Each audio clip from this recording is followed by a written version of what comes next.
Praise the Lord. God bless po ating beloved na preacher, Brother Bernard. Minamahal tayo pang natin tumayo at sama-samang manalangin. Let us pray. Dakilit magpala po naming Ama sa langit, Diyos na makapangyarihan sa lahat, sa matamis at mapagpalamang pangalan, Kristo Jesus. Kami nagpupuri, nagluluwalhati, nagpapasalamat kami, Panginoon, sa iyong patnubay at gabay. Salamat sa pagkilos mo na mainam sa aming kalagitnaan. Damang-dama namin ang iyong pag-ibig, mahal na Panginoon iyong presensya. Patuloy na kasama ka namin sa araw na ito. Hindi ka man namin nakikita, mahal na Panginoon, ngunit sapat na po para sa amin ang madama, ang iyong pag-ibig at kahabagan. At sa oras na ito, sa aming pagkinig ng iyong mga banal na salita, buksan mo ang aming puso, ang aming pangunawa.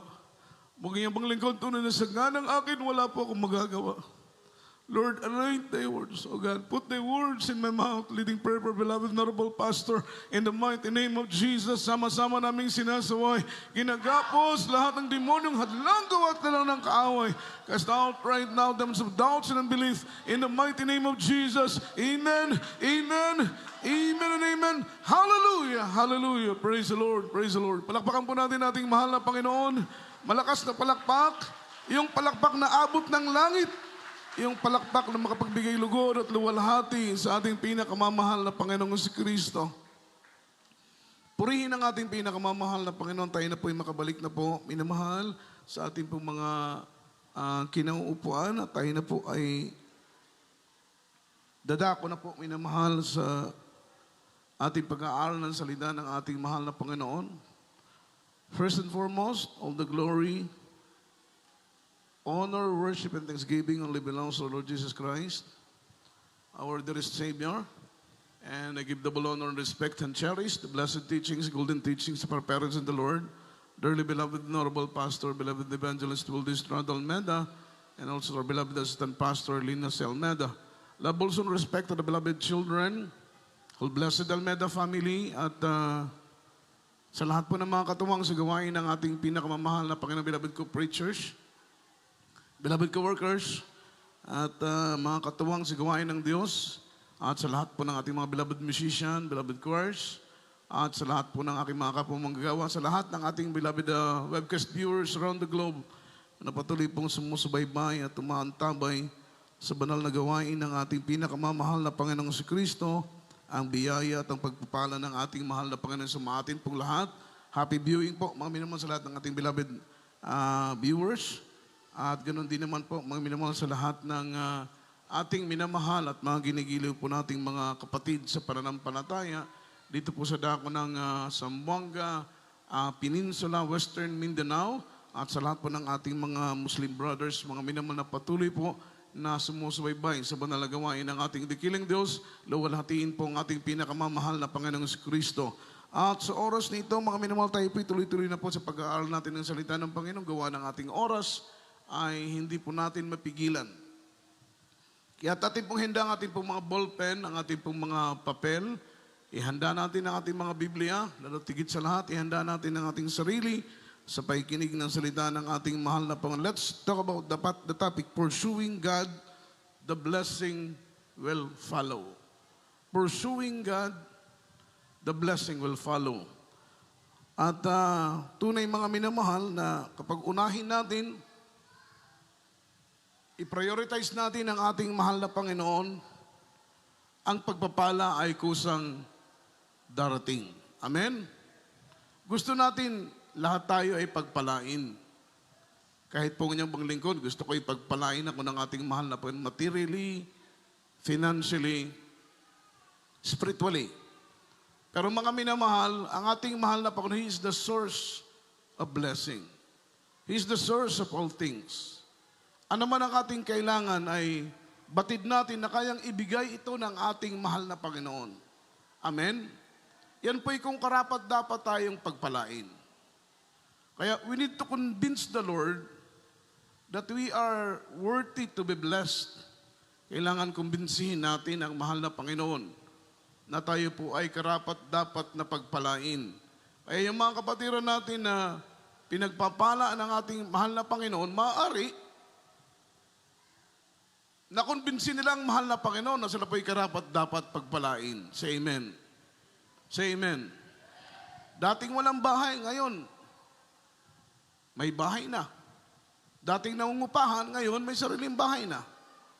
Dating naglalakad lang, nakikisakay lang, namamasahe lang sa pagdalo, ngayon may sarili lang sasakyan.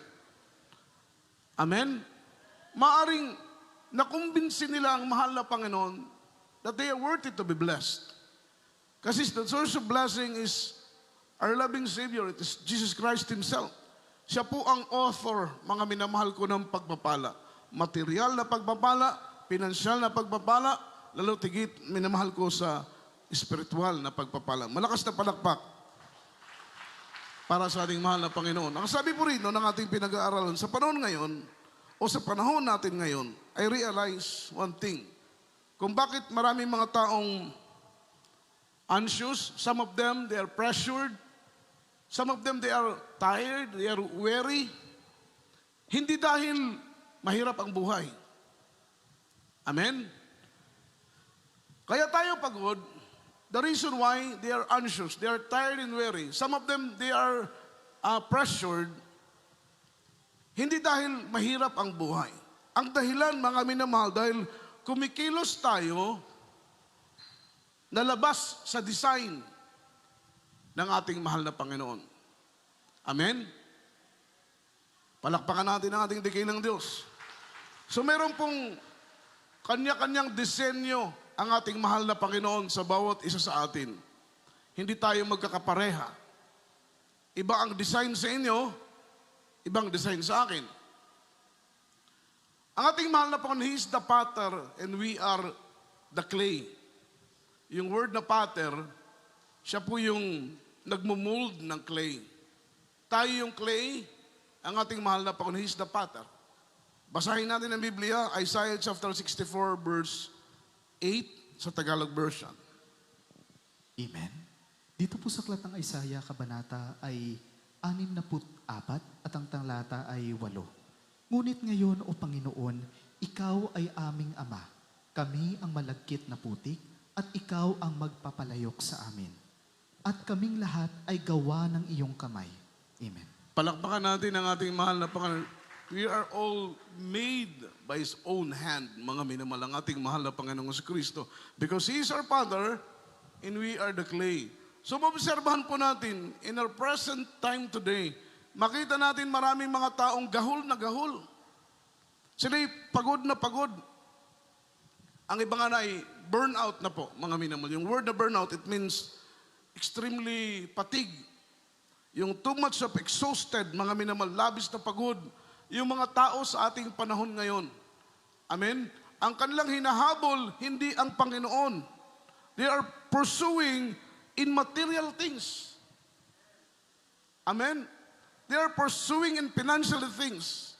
They are not pursuing the Lord. They are not pursuing God. Kaya karamihan sa kanila, they are too exhausted, extremely fatigued, masyadong pagod na pagod. Nauubos na ang kanilang lakas. Pero ang sabi ng ating pinag-aaralan, kaya sila pagod, the reason why they are exhausted, the reason why they are extremely fatigued, dahil kumikilos sila labas sa kalooban ng Panginoon. Kumikilos sila, hindi sila guided ng ating dakilang Diyos. Kumikilos sila for their own decision, for their own plan. Hindi po sila marunong mag-acknowledge sa ating mahal na Panginoon. Hindi po kagaya natin, every steps, every plan that we made, palagi tayong nag-acknowledge sa mahal na Panginoon. Say amen. Say amen. Hindi tayo humahakbang ng basta-basta. Hindi tayo nagpaplano ng basta-basta. Hindi tayo nagdidesisyon ng basta-basta. Palagi natin ina-acknowledge sa Panginoon, Lord, kalooban mo ba ito? Lord, pupunta ako sa ganitong lugar, kalooban mo ba? Lord, ito ang gusto kong kurso, kalooban mo ba ito, Lord? Lord, ito ang gusto kong trabaho, kalooban mo ba ito? Naaayon ba ito sa iyong kalooban? Because we know na once we go outside God's will, hindi tayo magiging progressive. Say amen. Say amen. Hindi tayo magiging prosperous as long as we go outside God's will. Kaya hindi natin pinupursue yung sarili nating desisyon. Amen? Tayo po ay nag-acknowledge palagi kung ano ang kalooban ng ating pinakamamahal na Panginoon. Dahil alam natin na kapag kalooban ng Panginoon ang ating sundin, mga minamahal, kasama natin ang Panginoon saan man tayo pumaroon. Tama po ba? Palakpakan natin ang ating pinakamamahal na Panginoon. Ang sabi rito, but now, O Lord, Thou art our Father. We are the clay, Thou art our potter, and we are all made by His own hand, by your own hand. So makita mo mga minamahal, tayo po yung putik, He is the potter, amen? At ang sabi rito, we are the clay and the Lord is the potter. We are not created to create our own design. We are not created to create our own mga minamahal purpose. Say amen. Palakpakan natin ang ating mahal na Panginoon. But rather, we are created to follow God's design and follow God's purpose. Palakpakan po natin ang ating mahal na Panginoon. So malinaw na malinaw. We are not created to create our own design. We are not created to create our own purpose. We are created to follow God's design. We are created to follow God's purpose. Palakpakan po natin ang ating pinakamamahal na Panginoon. Yun po ang ating dapat alamin. Yun po ang dapat natin ipapray. Lord, ano ang design mo sa akin? What is your purpose for me? Ano ang kalooban mo para sa akin? Isasama natin palagi yan sa ating mga prayers na once malaman mo kung anong purpose ni Lord para sa iyo, once na malaman mo kung anong plano at kalooban ng Panginoon para sa iyo, sabi ng Biblia, we are created not to make mga minamahal our own purpose, but we are created to follow what is God's purpose for us. Palakpakan po natin ang ating pinakamamahal na Panginoon. Ibig sabihin, yung potter ang magde-decide. Mga minamahal, kung anong design ang gagawin niya sa clay. Wala pong karapatan. Wala pong kapasidad. Walang magagawa ang clay. Amen. Sa pag-decide sa kanyang sarili, ang magde-decide kung anong design, mga minamahal, para sa clay ay ang ating potter. Walang iba, kundi ang ating pinakamamahal na Panginoon. Kung gusto ng potter gawin kang bowl, wala kang magagawa. Amen. Kung gusto ng potter gawin kang tray, wala kang magagawa. Kung gusto ng Panginoon gawin kang palayok, gawin kang sisidlan ng tubig, wala kang magagawa. Dahil yun ang design na niloloob, mga minamahal, ng ating potter. Walang iba kundi ang ating pinakamamahal na Panginoon. So walang magagawa, mga minamahal, ang clay. Kaya mga minamahal, we need to follow what God's design for us. Kailangan po natin masunod kung ano ang kalooban ng ating mahal na disenyo ng ating mahal na Panginoon sa atin. Hindi po natin pwedeng ipilit kung ano ang gusto natin. Say amen. Say amen. Okay lang noon nang wala pa po tayo sa ating mahal na Panginoon. Kung anong plano natin, yun ang masusunod. Kung anong gusto natin gawin, yun ang masusunod. Kung anong desisyon natin, yun ang masusunod. Dahil tayo ang nagdidesisyon sa ating mga sarili. But start from the very beginning, na in-offer na natin sa Panginoon ang ating buhay. Start from the very beginning, na sinurrender na natin ang ating buhay sa ating pinakamamahal na Panginoon. Alam natin na hindi na tayo ang masusunod sa ating mga sarili, kundi ang kalooban na ng mahal na Panginoon ang masusunod sa ating mga buhay. Say amen. Malakas na palakpak para sa ating mahal na Panginoon. We are safety. We are safety and we are secured once na kalooban ng Panginoon ang masunod natin sa ating buhay. Hindi tayo mapapahamak, say amen. Hindi tayo mapapasama, say amen. Hindi tayo mapapariwara. We are safe and secured kapag kalooban ng mahal na Panginoon ang ating masusunod. So tayo po'y hindi pwedeng mag-decide in our own design, in our own purpose. Ang mahal na Panginoon ang magdedesisyon kung para saan ka. Ang mahal na Panginoon ang magde-decide kung ano ang para sa'yo. Amen? Because He is our designer. Tayo po ay design, may design ng Panginoon. So kung merong design, it means merong designer. Ang designer natin ay walang iba kundi ang ating mahal na Panginoon. He's a perfect designer. Siya po yung perfectong interior decorator, mga minamahal. Ang gusto ng Panginoon ay maging maayos tayo, loob at labas ng ating pagkatao upang tayo po'y maging karapat-dapat sa Kanya, sa Kanyang pagdating, mga minamahal. Tayo po'y karapat-dapat na maging tagapagmana ng buhay na walang hanggan. Kaya ang hinahanap ng Panginoon, hindi yung mga golden vessel. Amen? Yung hinahanap ng Panginoon, hindi yung mga professional. Yung hinahanap ng Diyos, hindi yung may mga pinag-aralan. Yung hinahanap ng Panginoon, yung requirements ng Panginoon, hindi yung mga college level, hindi yung mga high school level, hindi yung golden vessel ang hinahanap ng Panginoon. Ang hinahanap niya, yung mga willing vessel. Yung willing vessel, yung full of submission, yung submissive sa ating mahal na Panginoon. Yun ang hinahanap, yun ang uri ng puso na hinahanap ng ating mahal na Panginoon. You are willing to obey, you are willing to follow, you are willing to submit. Ano man ang design sa iyo ng Panginoon, ano man ang purpose sa iyo ng ating mahal na Panginoon, hindi ka tatanggi, hindi ka ayaw, ibibigay mo ng buong puso ang buhay mo, pagkat alam mo, mga minamahal, sa kamay ng ating mahal na Panginoon, tiyak na bagay, tayo po ay mapapabuti. Palakpakan natin ang ating pinakamamahal na Panginoon. Kaya makita mo, yung ibon, their design is to fly, not to swim. Kaya, effortless sila pagdating sa paglipad. Kasi naka-built-in sa kanila yun eh. Kasi, their design is to fly. Kaya, lilipad sila ng walang kahirap-hirap kasi their design is to fly. Naka-built-in sa kanila yung paglipad. As long na humaba na ang kalang bagwis, as long na humaba na ang kalang pakpak, makakalipad-lipad sila without any effort. Dahil naka-built-in sa kanila yung paglipad. Kagaya ng isda, their design is to swim.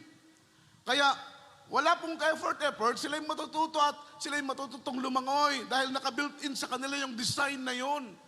Hindi na sila mahihirapan pa kasi naka-built-in sa kanila yung paglangoy. Kung babalik ta rin natin, palalanguin mo ang ibon, paliliparin mo ang isda,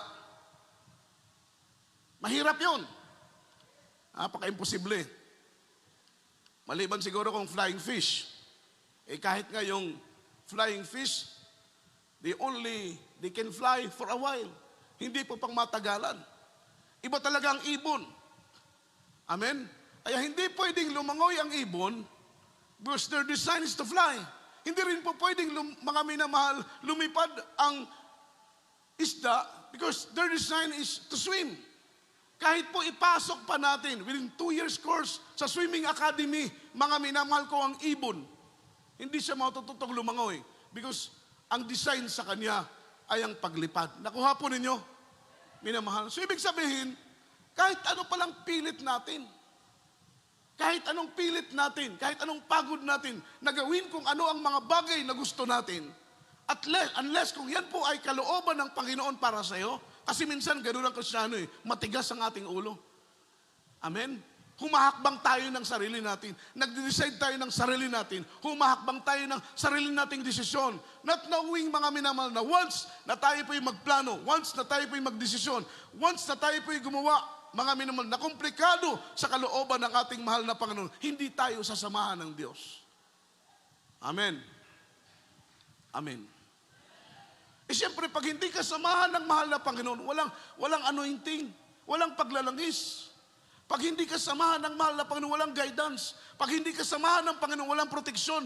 Kapag hindi ka samahan ng mahal na Panginoon, mga minamahal, marami kang palpak, marami kang pagkakamali. Sometimes yung mga desisyon natin ay failure dahil hindi natin kasama ang ating pinakamamahal na Panginoon. Palakpakan natin ang ating dakilang Diyos. Kaya hindi mo pwedeng igiit ng ibon ay lalangoy because its design is to fly. Hindi mo pwedeng igiit na ang isda ay lilipad because his design is to swim.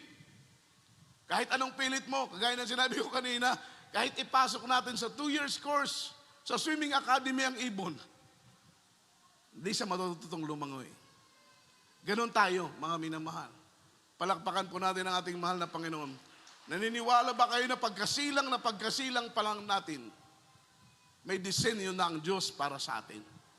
pagkasilang na pagkasilang pa lang sa atin, may purpose na ang mahal na Panginoon para sa iyo. At hindi po natin mababago yung design ng Panginoon. Kahit anong pilit natin, yung purpose ni Lord para sa iyo, hindi mo yan mababago. Yung calling ni Lord para sa iyo, hindi mo yan mababago kahit anong pilit mo. Mapapagod ka lang, mauubusan ka lang ng oras, tatagal ka lang, pero hindi mo mababago yung design, yung purpose at yung calling ng mahal na Panginoon para sa iyo. Malakas na palakpak para sa ating mahal na Panginoon. Ang sabi rito, in Proverbs chapter 19, verse 21, following verse. Amen. Dito po sa Aklat ng mga Kawikaan, kabanata ay 11 at ang talata ay 21. May maraming katha sa puso ng tao, ngunit ang payo ng Panginoon ang siyang tatayo. Amen. Amen. Ano pong sabi sa English version? Many are the plans in man's heart, but it is the Lord's purpose that prevail. It is the Lord's purpose that prevail. Marami pong kata sa isip ng tao. Marami tayong plano. Marami tayong gustong gawin. Marami tayong gustong puntahan. Marami tayong gustong bilhin. Marami tayong gusto. Di ba? Amen. Ako lang gusto kong mag-abroad eh. Pero doon sa gawain ng mahal na Panginoon, yun ang gusto ko. But the question is, yun ba ang gusto ni Lord para sa akin? Yun kasi ang mabigat na tanong eh. Yun ang mabigat na question. Marami kang gusto, but the big question is, yung gusto mo ba, gusto ba ni Lord para sa'yo? Amen. Kasi halimbawa, hindi ka design para kumanta. Amen. Sabi mo, brother, gusto ko talagang kumanta eh. Ang tanong, gusto mong kumanta, gusto ba namin? Amen. Dahil may mga sa atin, marami sa atin ang hindi design para kumanta. Yung iba nga dyan, mga minamal, mga bata pa lang eh. Dahil talent na nila, yun ang gift ng Panginoon para sa kanila, kaya't lalaki sila, marunong silang kumanta. Nakakainggit, sa totoo lang. Ako, hindi talaga ako magaling kumanta. Nakakanta ko, pero hindi ako magaling kumanta. Amen. Masakit sa tinga minsan yung boses ko. Praise the Lord. Beloved kuya ko, Ate Malo, Ate Bikbik, Kuya Richard, mga glory to God yung boses nila. Sabi ko, siguro umulan ng magandang boses, tulog ako. Kaya hindi ko nasalo yung ganda ng boses, siguro sila gising. Kaya pag ulan ng magandang boses, nasalo nila. Kaya ako siguro naglalakwat siya, baka tulog, baka nasa CR. What I mean is, kahit anong pilit mo, pag hindi para sa'yo, gusto mong tumugtog, nakakaingit, tumugtog, mag-drums, mag-piano, mag-keyboard, mag-gitara, nakakaingit. Pero pag hindi mo yan gift, hindi mo yan talent, kahit anong gawin mo, iba kasi ang para sa'yo. Iba ang para sa'yo. Ibang para sa akin. Kaya nga, kagaya po sa akin, may mga preacher na gustong hingiin yung aking notebook kung saan nakasulat yung mga topic ko. Yung iba'y binibigay ko, gusto lang bilhin, kuya, bilhin ko na lang yung topic mo na yan, 500. Nakakahiya naman. Pero treasure ko yun eh. Pero dahil mga minamal, gusto ko rin makatulong, ibinibigay ko sa kanila yung mga ginagawa kong mga topic sa preaching. Pero ang sabi nila, kuya, kahit anong gawin namin, hindi ka talaga namin magaya. Kasi gift yun eh. Nakuha ninyo? Palakpakan natin ang ating mahal na Panginoon. Meron ka na wala ako. Meron ako na wala ka. Ang purpose ni Lord, mga minamahal, para pagsamasamahin tayo, kompleto ang katawan ng ating pinakamamahal na Panginoong si Kristo. Palakpakan natin ang ating dakilang Diyos. Everybody say amen. Everybody praise the Lord. Hindi lahat pwede maging preacher. Sino pang makikinig kung lahat tayo preacher? Kaya ngayong ibang sekta, mga minamahal, halos lahat ng lalaki, pastor sa kanila. Amen? Talagang nagpapataasan, nagpapagalingan kasi lahat pastor eh. Lahat marunong, lahat mersikulado, lahat magagaling, lahat nakagraduate ng Bible School. Kaya nagpapataasan, mga minamahal. Hindi pwedeng lahat maging preacher, hindi pwedeng lahat maging instrumentalist. Meron po tayong designated na design, purpose, ang mahal na Panginoon sa bawat isa sa atin. Ngayon, kung nakita mo na yung purpose mo, Nakita mo na yung design mo, nakita mo na mga minamahal yung design, yung purpose ng Panginoon para sa'yo, pagbutihin mo kung anong design, kung anong purpose na ibinigay sa iyo ng Panginoon. Pagyamanin mo mga minamahal upang ikaw ay maging kalugod-lugod, hindi lamang sa paningin ng tao, kundi lalo't higit sa lahat, maging kalugod-lugod at kaaya-aya ka sa paningin ng ating pinakamamahal na Panginoon. Yung tunay na approval ay wala sa tao. Kailangan yung approval ay nandoon sa ating pinakamamahal na Panginoon si Kristo. Malakas na palakpak para sa ating pinakamamahal na Panginoon. Kaya kahit anong pilit mo, kahit anong takas mo sa purpose ni Lord, kahit anong tago mo, kahit anong takbo mo sa design ng Panginoon para sa'yo, kasi maraming ganun tinatakasan dahil maraming spekulasyon. What if? What if? Amen? Takot magpagamit dahil baka mo wala ng trabaho. Takot magpagamit dahil maraming dahilan. Amen? Pero kahit anong takbo mo, kahit anong takas mo, kahit anong ilag mo, sabi ng Bible, mga minamahal, the purpose of the Lord will prevail. The purpose of the Lord will prevail. Ang kalooban, ang layunin ng Panginoon, ang siyang magaganap sa buhay mo.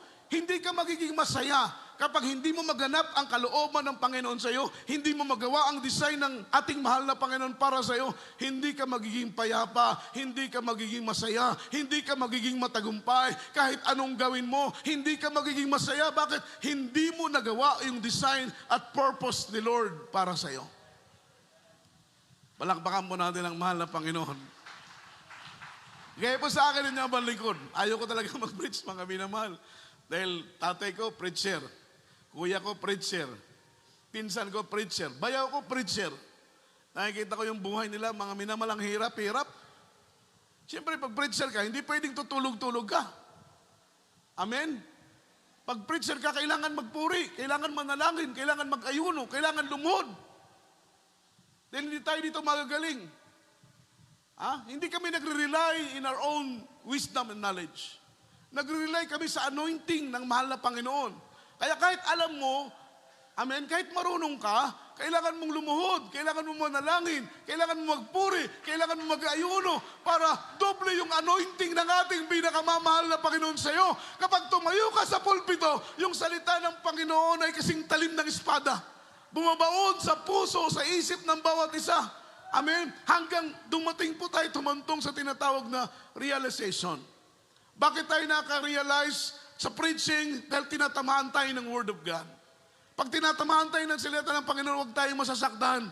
Huwag tayong magdadamdam. Instead, tanggapin po natin ang buong puso dahil ang nais ng Panginoon ay upang tayo po'y maging malinis, maging matuwid, maging sakdal, at maging walang bahid ng kapintasan upang sa pagtunog ng huling tunog ng trompeta, handa tayong sumalubong sa ating pinakamamahal na Panginoong si Kristo.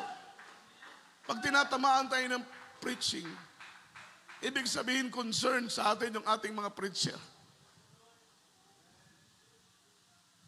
Amen? Amen. Wag ma-offend kapag tinatamaan tayo ng preaching.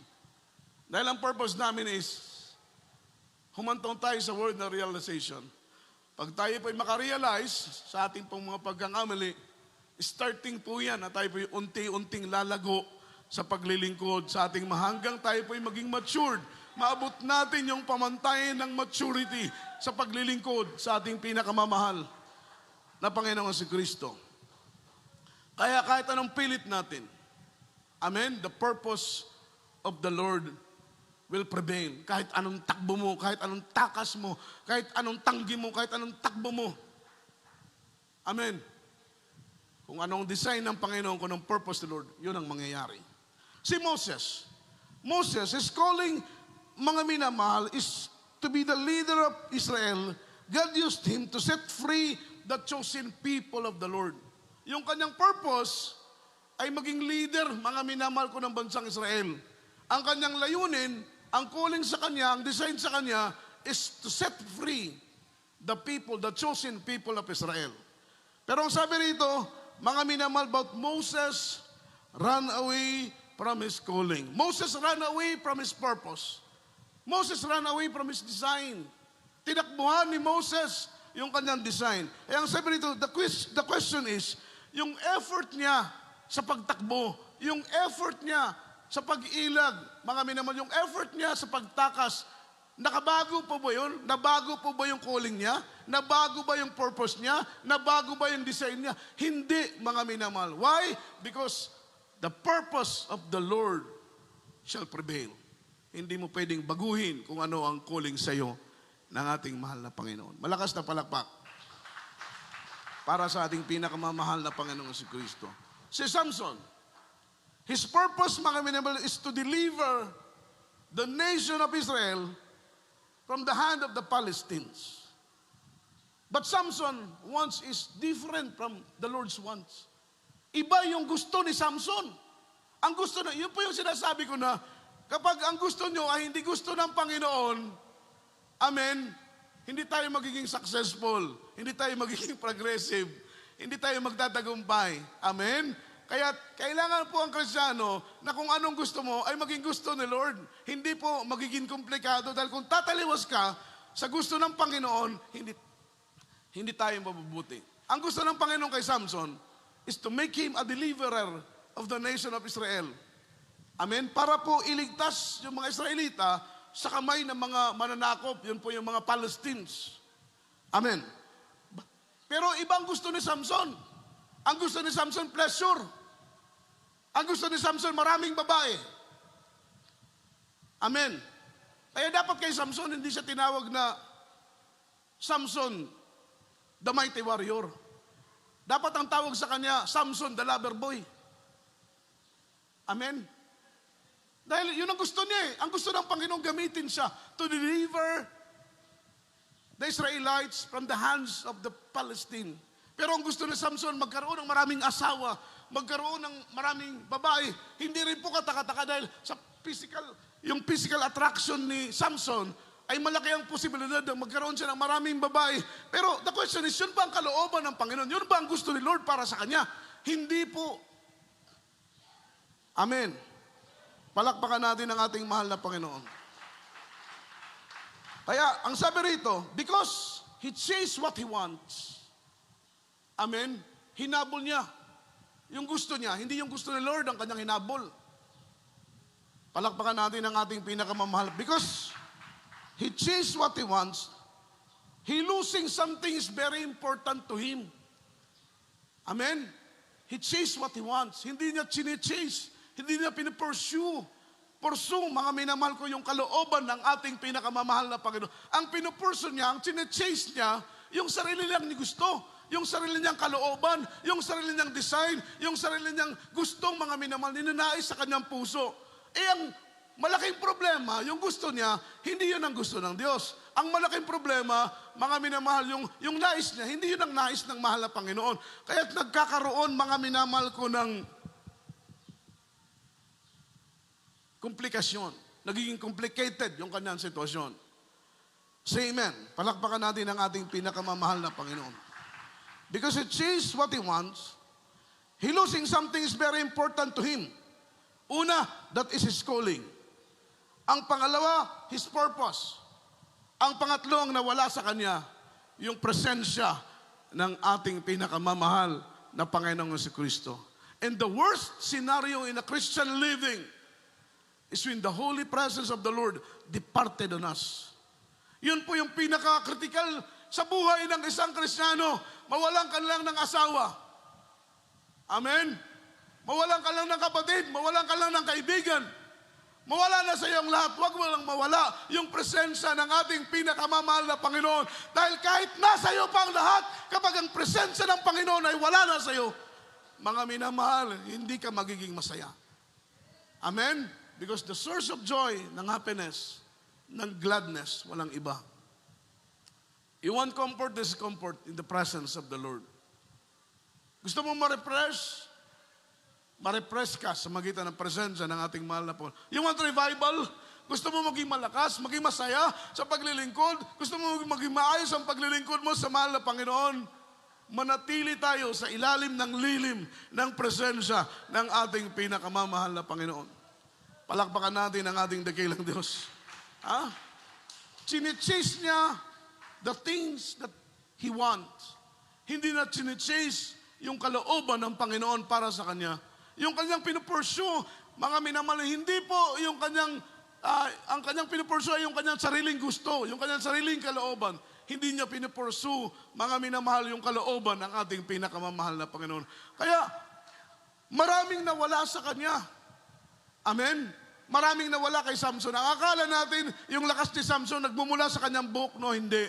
Ang kanyang kalakasan ay nagmumula sa presensya ng ating mahal na Panginoon. Start na iniwanan siya ng presensya ng ating mahal na Panginoon. Yung lakas ni Samson na kanyang ipinagmamayabang, yung lakas ni Samson na kanyang ipinagmamalaki, yung lakas ni Samson, mga minamahal, kaya sa proudful sa kanyang sarili ay kinuha ng ating mahal na Panginoon. Pero ang tunay na pinagmulan ng kanyang kalakasan, hindi ang kanyang buhok, kundi ang banal na presensya ng ating mahal na Panginoon. Kaya makita mo, mga minamahal, kapag tayo po'y puspos at punong-puno ng presensya ng ating mahal na Panginoon, may pagsubok na nanatili pa rin tayo. May problema, patuloy pa rin tayong naglilingkod.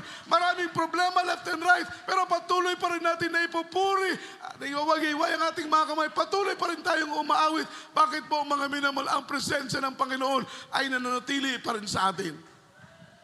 Pero kahit walang problema, pag wala dyan ang presensya ng Panginoon, latang-lata tayo, lumong-lumo tayo, nanghihina tayo, nanlulupay-pay tayo. Ibig sabihin, mga minamahal, there's joy in the presence, fullness of joy in the presence of the Lord. Palakpakan natin ang ating pinakamamahal na Panginoon. Ano yung nawala sa Kanya? Because He chased what He wants. He pursued what He wants.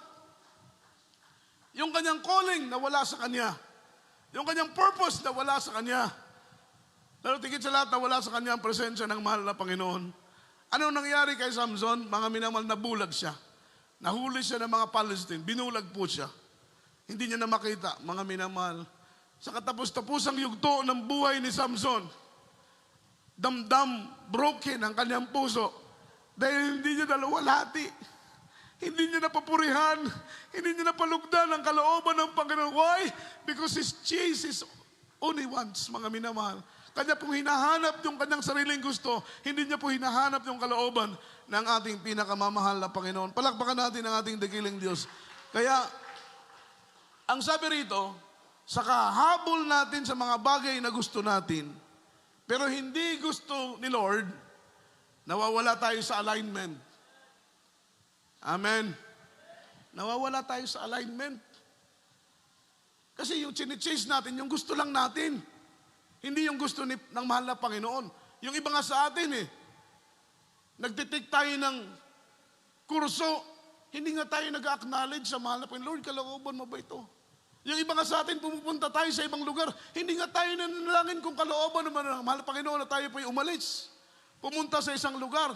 Kaya ang nangyayari, because we chase what we want, mga minamahal, ang nangyayari, habol tayo ng habol ng mga bagay na gusto lang natin, pero hindi gusto ni Lord, nawawala tayo sa alignment. Say amen. Say amen. Magtataka ka na lang, bakit wala na si Lord? Bakit hindi na ako masaya? Bakit wala nang kagalakan? Bakit wala nang kapayapaan? Bakit kahit dumadalo ako, hindi ko na nararamdaman yung kanyang presensya? Ha? Hindi kayo nagtatanong? Dumadalo kayo, pero hindi nyo nararamdaman ang presensya? Dapat malaking question na yan sa inyo. Dahil dapat ang Kristiyano sa bawat nating pagdalo ay uuwi tayo na busog ng presensya ng ating mahal na Panginoon.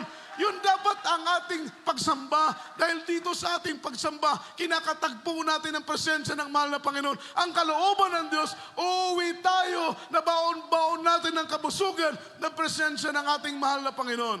Pero yung iba sa atin, nakakadulong nga tayo, pero umuwi naman tayong hindi natin ramdam ang presensya ng Panginoon. Ni isang patak ng luho, walang pumapatak sa ating mga mata.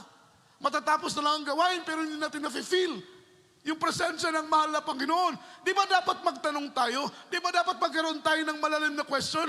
Bakit, mga minamahal, hindi natin maramdaman ang presensya ng Panginoon? Yan ay patunay na malayo na sa iyo ang presensya ng ating mahal na Panginoon. Pero hindi ang presensya ng Diyos ang lumalayo, tayo ang unti-unting lumalayo dahil ang sinusunod natin ang ating sariling kalooban, hindi ang kalooban ng Panginoon, kaya't nawawala tayo sa tamang alignment ng paglilingkod. Amen. Habol ka ng habol sa trabaho, Habol ka ng habol sa blessing, lalong-lalo ka namang nawawalan. Lalo kang kinakapos. Lalo kang natatrials. Yung pagpapala, nagiging mailap. Say amen. Na dapat ang pagpapalang maghahabol sa iyo. Once you're pursuing God, the blessing will follow. Kusang hahabol sa iyo ang pagpapala. Hindi mo na kailangang habulin pa ang pagpapala. Last verse po, mga minamahal. Psalms chapter 23 verse 6. Pakinggan po natin ang talatang ito. Napakaganda po ng talatang ito. Amen. Dito po 23 sa, verse 6. Amen.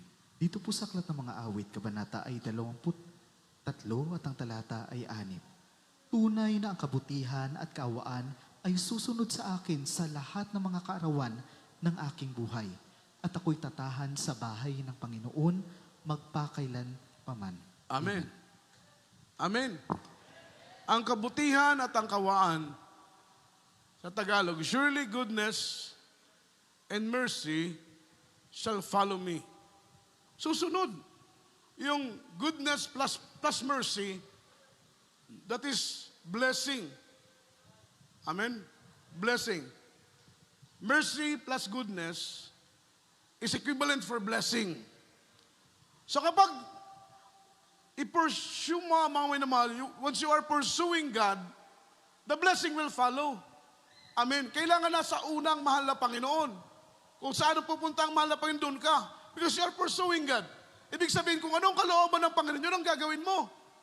Amen. Kung anong plano ng Panginoon para sa'yo, yun ang plano mo. Kung anong hakbang ni Lord para sa'yo, yun ang hakbang mo. Because you are pursuing God. Amen. Once you are pursuing God, all the blessing will follow. All the blessing will follow. Bakit walang blessing? Bakit yung mga prayers natin hindi tinutugon? Yung mga kahilingan natin hindi binibigay ng mahal na Panginoon? Because we are chasing yung mga bagay na gusto lang natin. Pero once you are chasing God, once you are, mga minamahal, pursuing God, the blessing will follow. Yun pong sabi ng Biblia.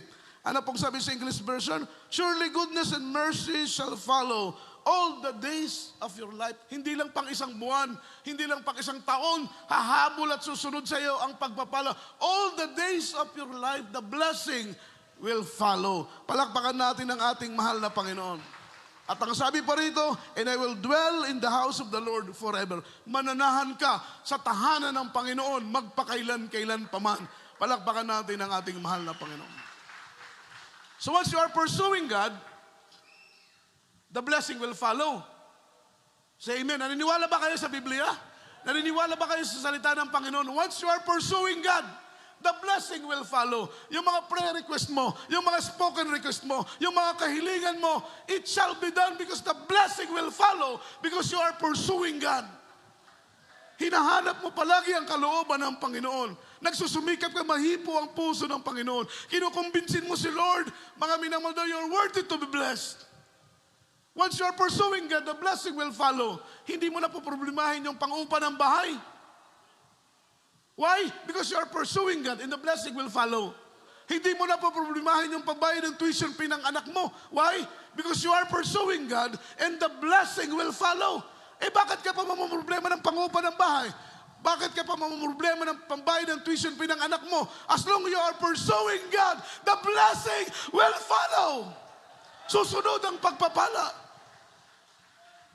Kami mga beloved workers, wala kaming income, wala kaming trabaho. Umaasa lang kami sa bigay, sa blessing. Kung bibilangin, hindi sapat. Amen, kulang. Praise the Lord. Pero, sabi ng Bible, mayaman ang Diyos na kayang mag-supply ng lahat ng ating pangangailangan. All we need to do is pursuing God. Amen? Unahing habulin natin, wag habulin ng trabaho, wag habulin ng pera, wag habulin ng negosyo. Mawawala tayo sa alignment. Pursue the Lord. And the blessing will follow. Gusto mo ng promotion sa trabaho? Gusto mo tumaas ang sweldo? Tumaas ang ranggo? Mga minamahal, pursue the Lord. And the blessing will follow. Gusto mo makapasa? Makagraduate? Pumasa sa board exam? Pursue the Lord and the blessing will follow. May mga nagtitik ng board exam. Okay, doon sa Cebu. May magtitik ng board exam. Ang init. Nasa harapan. Grabe. Lapak. Amen. Sigaw, kanta, awit. Nakikita ng mahal na Panginoon nung wala siyang hinihingi. Hindi dumadalo, tamad magpuri. Di ba? Sometimes sinuutakan natin ng mahal na Panginoon dahil may kailangan tayo. Masyado tayong igil sa pagpupuri. Masyado tayong igil sa pagganda. Igil sa pagdalo dahil may hinihingi tayo eh. Pero nung wala na yung hinihingi natin, tamad na tayong i-pursue kung anong kalooban ng mahal na Panginoon. Yung point ko po, mga minamahal, kailangan tuloy-tuloy. Amen? Tuloy-tuloy yung ating pagsunod sa kalooban ng mahal na Panginoon. Once you are pursuing God, the blessing will follow. Hindi mo na kailangan problemahin yung kakainin mo. Hindi mo na kailangan problemahin yung idadamit mo. Hindi mo na problemahin mga minamahal lahat ng pangangailangan mo. All you need to do is pursue God, pursuing God, and all the blessing will follow. Wala kaming trabaho, wala kaming hanap buhay. Pero mula ulo hanggang pa, lahat ng aming pangangailangan, provided ng mahal na Panginoon. May mga taong hinihipo. Luma na yung bag ko. Nagpray ko na, Lord, gusto ko ng bag. Bagong bag. Amen? Silent prayer. Bulong lang na panalangin, pero heartily. Yun po ang kailangang prayer. Kahit bulong lang, basta taos puso. Tugunin ng Panginoon. Alam po ninyo nangyari? Hindi ko gaanong kilala from Japan. Pag uwi, may pasalubong sa akin. Bag na galing ng Japan. Yung gusto-gusto kong bag. Diba? Sabi ng Bible, delight thyself in the Lord. Lahat ng desire ng puso mo ay bibigay ng mahal na Panginoon. May nakikita akong barong. Yung may logo. Itong suot ko ngayon. Gusto ko lang magkaroon ng ganitong. Pero wala akong pinagsasabihan. Kahit sa Beloved Field ko, hindi ako nagsasabi. One time, nagbasbas ako nung isang kasal. Dapat akong magre-regalo, pero akong rinegaluhan, mga minamahal ko ng barong. Amen? So, totoo ang Biblia. Pursuing God, the blessing will follow. Pursuing God, the blessing will follow. Maging motto natin yan. Unahin hanapin ang kaharian, katwiran ng Panginoon. Lahat ng bagay ay darating sa iyo. Lahat ng bagay ay susunod sa iyo. Ang pagpapala ay kusang darating, kusang hahabol sa iyo, kusang kakatok sa mga pintuan natin. Ang pagpapala, hindi na natin kailangan magpagod para hanapin ang pagpapala. Hindi na natin kailangan pa mga minamahal maging gahol sa paghabol ng pagpapalang pinansyal. All we need to do is pursue God and all the blessing will follow. Isang kapatiran natin. Marami pa sana, kaya lang 3:00 na eh. Tapusin na lang siguro natin, no? Gusto nyo pa ba? Palakpakan natin ang ating mahal na Panginoon. Isang kapatiran natin. Hindi siya naniniwala sa giving. Nag-exhort sa mga preacher. Ang kanyang ginagawa, pumupunta sa CR. Babalik tapos na yung pagdaan ng offering ko. Ayaw niya talagang magbigay. Amen. Kaya tinatiming nila, papunta ng CR kapag tapos ng giving. One time nagbenta siya mga minamahal ng manok. Amen. Hindi maubos-ubos yung manok na. Yung mga katabi niya, ubos na pero yung kanya hindi pa. Amen. Amen. Bakit kaya, no? Hindi siya pinatnuban. Yung mga unbeliever tuloy, naubos na yung manok. Yung kanya, mga minamahal, ang dami pang tala. Sabi niya, Lord, pag hindi ito maubos, mabubulok ito lahat bukas. Amen. Sabi niya, mahal na Panginoon, alam ko po, ng pagkukulang ko, hindi ako nagtatapat sa pagbibigay. Kaya lahat ng business na pinuput up ko, failure lahat. Amen. Put up siya ng business, business kaliwat ka ng failure lahat. Sabi niya, Panginoon, alam ko na nasa akin ang pagkukulang, wala sa'yo. Mula ngayon, mahal na Panginoon, magbibigay ako ng aking ikaputandog kahit ako'y kapusin. Sundin ko ang kalooban mo. Maya-maya may dumating na Amerikano. Amen. Sabi ng Amerikano, what kind of chicken is that? Ang sabi niya, born again chicken. Born again chicken. Ito totoo naman, born again siya. Siya yung may-ari ng manok. Di born again chicken. Sabi ng Amerikano, sige, lagay mo lahat, papakiwin ko. Kinuha lahat ng kanyang manok. Amen. So makita mo, once na nasa align tayo, nasa tamang alignment tayo, pursuing God, the blessing will follow. Yan po'y totoo. Mahal na pastor, iniwanan ang lahat. Trabaho, negosyo, manukan, fish pond. Minahan, iniwanan ang lahat. Hinanap ang kalooban ng mahal na Panginoon. Inuna, bahalang, hindi niya inisip kung paano ang kanyang pamilya. Hindi niya inisip kung paano ang pagkain ng kanyang anak, gatas ng kanyang anak, para sa kanyang pamilya. Ang alam na niya, susundin niya ang kalooban ng mahal na Panginoon. And then, dahil nahipo ng mahal na pastor, ang puso ng mahal na Panginoon, the blessing will follow. At lahat na po tayo, bunga, mga minamahal ko ng pagpapalang bigay ng ating mahal na Panginoon sa ating mahal na pastor. We are the fruit of the labor of our beloved honorable pastor. Amen. The blessing will follow. Pursue God and the blessing will follow. Awitan natin ang mahal na Panginoon. Sa oras na ito, mga minamahal, isang simpleng awitin lang ating awitin. Kay buti-buti mo, Panginoon. Kailan po sa ating mga beloved singers. Kay buti-buti mo, Panginoon. God is good. All the time. Kailangan nagkukulang, kailangan nagkakamali. Pero yung blessing ng Lord, palaging nakahanda po yan, mga minamahal. Pursue the Lord. And the blessing will follow. Will you chase Him? Hanapin palagi ang biyaya ng Diyos. Tayo po'y mawin. Lahat po tayo nakakalimutan, alam ng awiting ito. Tapos puso po tayo kumawin. Ay mapasawalan na. Kay buti-buti mo. Salamat sa kabutihan mo sa amin, mahal na Panginoon. Salamat sa kabutihan mo. Wala kami may babayan kasi ang paglikuran ka. Sa bawat Wala kami may gaganti kundi ang kay laging kapag laging magmahal. ang iyong gawa ay mapasawalan na. Sabay-sabay tayong mahal. Thank you, Jesus. Sinasamba kita.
Palakpakan natin ang ating dakilang Diyos. Ipalakpak natin ang ating kamay sa kabutihan ng ating mahal na Panginoon. Thank you, Jesus. Thank you so much. Minamahal tayo po'y sama-samang manalangin sa ating mahal na Panginoon. Magpasalamat tayo, mga minamahal, sa mga banal na salita na patuloy nagpapaalala sa atin, mga minamahal. Pursue God, and the blessing will follow. Ay may manalangin. O pala naming Ama sa langit, makapangyarihan sa lahat. Maraming salamat, mahal na Panginoon, sa iyong mga banal na salita. Aming napakinggan. Mahal na Panginoon, sa araw na ito, salamat sa mga pagpapaalala mo sa amin. Mahal na Panginoon, ikaw ang Diyos na pinagbubukalan ng lahat ng mga pagpapala naming inaasam. Kaya't nararapat lamang din na unahin naming hanapin palagi ang iyong kalooban. Unahin hanapin palagi ang iyong katwiran, mahal na Panginoon, sapagat batid namin na kapag mahipo namin ang iyong puso, mahal na Panginoon, na makubinsi ka namin na kami karapat-dapat na pagpalain sa maraming mga bagay, mahal na Panginoon. Panghawakan mo kami, palakasin mo kami, patatagin mo kami, hanggang sa araw ng iyong banal na pagdating, mahal na Panginoon, pang matiyak namin ang langit, matiyak namin ang buhay na walang hanggang ng iyong pinangako. Nais namin makita ka ng mukhaan, makapiling ka sa iyong kaharian. Sa pangalan ni Jesus, bless us, O Lord. Bless us in the mighty name of Jesus. Amen and amen. Amen and amen. Hallelujah. Hallelujah. Praise the Lord. Sa pwede contact, mga minamahal, ipatong po natin ating kamay sa ating mga ulo, kabilang kamay sa parte ng ating katawan na may mga karamdaman. Sa ating mga viewers, mga minamahal, ilagay po ninyong kabilang kamay sa mga screen ng inyong mga gadget, kabilang kamay sa parte ng inyong katawan na meron kayong nararamdaman. Sawayin po natin sakit, kumaling problema, malutas sa pangalan ng ating mahal na Panginoong si Kristo. Let us pray. Mapagpala naming Ama sa langit, Diyos na makapangyarihan sa lahat. Mahal na Panginoong Jesus, kami walang sawang lumalapit, walang sawang dumudulog. Aming tinataas ang aming mga kamay. Mahal na Panginoon, sa unang dalangin ng aming mahal na pastor. Hallelujah. Unat mo ang iyong mapagpalang kamay. Anumang karamdaman ay gumaling. Problema ay malutas sa pangalan ni Jesus. Cast out right now in the mighty name of Jesus. Demons of doubts, pride, carnality, stubborn spirit, poverty has begun, sickness be healed, infirmities cast out. Anumang leukemia, cancer, TB, diabetes, anumang urang karamdaman, panghihina, panlupaypay, demonyo ng panlalamig, pag-alinlangan, sa pangalan ni Jesus. Cast out right now in the mighty name of Jesus. Amen. Amen and amen. Hallelujah. Hallelujah. Praise the Lord. Purihin ang ating mahal na Panginoon, sa oras na ito tayo pang lahat ay tumayo. Minamahal, itaas po natin ating dalawang kamay. Shout 3 times, hallelujah, praise the Lord. And then jump 3 times, express our love to our dearest Papa Jesus. Hallelujah, praise the Lord. Hallelujah, praise the Lord. Hallelujah, praise the Lord. Say, I love you, dearest Jesus. I love you, dearest Jesus. And I love you, dearest Lord. Ang lahat po ng kapurihan, kaluwalhatian po, at pagsamba ay tanging sa ating mahal na Panginoong Jesucristo po lamang. At tayo po muna ay dumako sa